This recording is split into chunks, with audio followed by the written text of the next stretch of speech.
ఈ రెండు దోస్తీ కడితే తప్పులేదు, కానీ మేం దోస్తీ కడితే తప్ప అంటూ ఇప్పుడు రష్యా ఒక అడుగు ముందుకు వేసింది. రష్యా యుక్రెయిన్ వార్లోకి ఇప్పుడు కీలక పరిణామానికి సంబంధించిన బిగ్ బ్రేకింగ్ న్యూస్ చూస్తున్నారు. రష్యాకి మద్దతుగా రంగంలోకి దిగాడు ఉత్తర కొరియా. అవును, ఉత్తర కొరియా అధ్యక్షుడు ఇప్పుడు రంగంలోకి దిగాడు. ఉత్తర కొరియా రంగంలోకి దిగడం ప్రస్తుతం ఆసక్తికర పరిణామం. ప్యోంగ్యాంగ్తో ఇప్పుడు రష్యా భేటీ కావడం ఆంతర్యం ఏంటి? ప్యోంగ్యాంగ్లో ఉత్తర కొరియా అధ్యక్షుడు కిమ్ జాంగ్ ఉన్తో రష్యా భద్రతా మండలి కార్యదర్శి సెర్గీ షోయిగు భేటీ కావడం ఇప్పుడు ప్రాధాన్యత సంతరించుకుంది.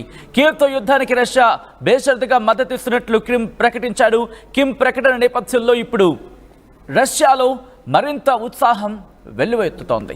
ఎందుకంటే యుక్రెయిన్పై భారీ దాడి తప్పదంటూ ఇప్పుడు విశ్లేషణ వినిపిస్తున్న నేపథ్యంలో, యుక్రెయిన్కు నేటో దేశాల మద్దతు ఉందంటూ ఇక్కడ చర్చ జరుగుతున్న నేపథ్యంలో, ఏ క్షణాన్నైనా యుక్రెయిన్ రష్యా మీద దాడికి పాల్పడచ్చు, మళ్ళీ పెద్ద ఎత్తున దాడికి పాల్పడే అవకాశం ఉంది అంటూ చర్చ జరుగుతున్న నేపథ్యంలో ఇప్పుడు ఆసక్తికర పరిణామం కింద చెప్పుకోవాలి.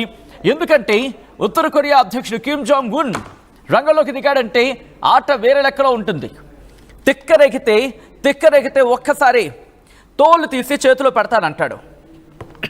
మరి ముఖ్యంగా మీకు గుర్తుండే కనుక ఇప్పటికే రష్యాకు తన సైన్యాన్ని పంపించాడు కిమ్ జాంగ్ ఉన్. సో ఉత్తర కొరియా కూడా రంగంలోకి దిగింది.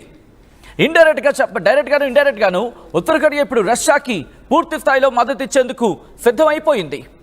అదిగో మీరు చూడొచ్చు, కొద్ది రోజుల క్రితం కిమ్తో పుతిన్ వీళ్ళిద్దరూ కూడా ఒకే కారులో వెళ్తూ మాట్లాడుకున్న సందర్భం, అది చాలా కీలకమైన డిస్కషన్కి దారితీస్తుంది ఆ రోజుల్లో. ఇప్పుడు ఈ మాటలకు బలం చేకూర్చేలాగా వ్యవహారం నడుస్తోంది. దీనికి సంబంధించి పూర్తిగా మాట్లాడుకునే ప్రయత్నం చేద్దాం. ఎందుకంటే గతంలోని నార్త్ కొరియా 10 నుంచి 12,000 మంది తన బలగాలని రష్యాకు పంపించింది. ఈ నేపథ్యంలోని ఇప్పుడు ఏం జరగబోతోంది పూర్తి స్థాయిలో తెలుసుకునే ప్రయత్నం చేద్దాం. మా ప్రతినిధి మధు అప్డేట్స్ అందించేందుకు సిద్ధంగా ఉన్నారు. మధు, ఇటు ప్రపంచ దేశాలు 3వ ప్రపంచ యుద్ధానికి దాడి తీయబోతున్నాయా? మరి ముఖ్యంగా ప్రపంచ దేశాలకు సంబంధించి ఎటువంటి అడుగులు పడుతున్నాయి? మరి ముఖ్యంగా రష్యాతో ఉత్తర కొరియా ఈ రిలేషన్ ఎలా చూడాలి?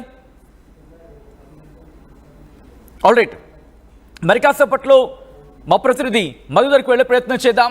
విజువల్స్ మీరు చూస్తున్నారు. ప్రస్తుతం ఇప్పటికీ రష్యా మీద యుక్రెయిన్ దాడులను తీవ్రతరం చేస్తోంది, బ్రిడ్జ్లను పేల్చేస్తోంది. దాంతోపాటు రష్యా మీద వైమానిక దాడులకు సంబంధించి కాదు, కానీ ఇక్కడ డ్రోన్ దాడులతో విరుచుకుపడుతోంది, యుద్ధ విమానాలను పేల్చేస్తోంది. దాంతోపాటు యుక్రెయిన్ ఏ క్షణాన్నైనా రష్యా మీదకు పెద్ద ఎత్తున దాడికి దిగచ్చు అని చెప్పి చర్చ జరుగుతున్న నేపథ్యం, డ్రోన్లతో విరుచుకుపడే అవకాశం ఉందంటూ చర్చ జరుగుతోంది. కాబట్టి ఇప్పుడు ఉత్తర కొరియా రంగంలోకి దిగుతోంది. ఉత్తర కొరియాను రంగంలోకి దిగాలంటూ కోరుతోంది రష్యా.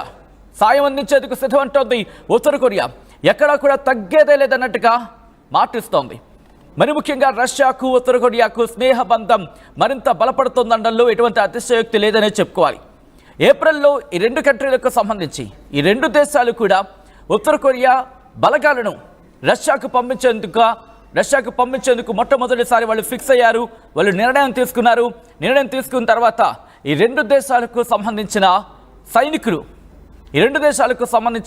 సైనికులు యుక్రెయిన్ సరిహద్దుల్లో మోహరించారు. ఈ నేపథ్యంలోని కర్స్క్ సరిహద్దు ఎటువంటి పరిస్థితులు నెలకొన్నాయో మనం చూసాం. అదే సందర్భంలో రష్యా అధ్యక్షుడు Vladimir Putin North Korea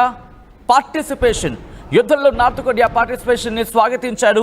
at the same time వాళ్ళ సాక్రిఫైసెస్ని మర్చిపోలేమంటూ చెప్పుకొచ్చాడు, జీవితాంతం గుర్తుపెట్టుకుంటామంటూ చెప్పుకొచ్చాడు. At the same time Russian security council secretary Sergei Shoigu ఇప్పుడు ప్యోంగ్యాంగ్లో భేటీకి వెళ్ళడం, అక్కడ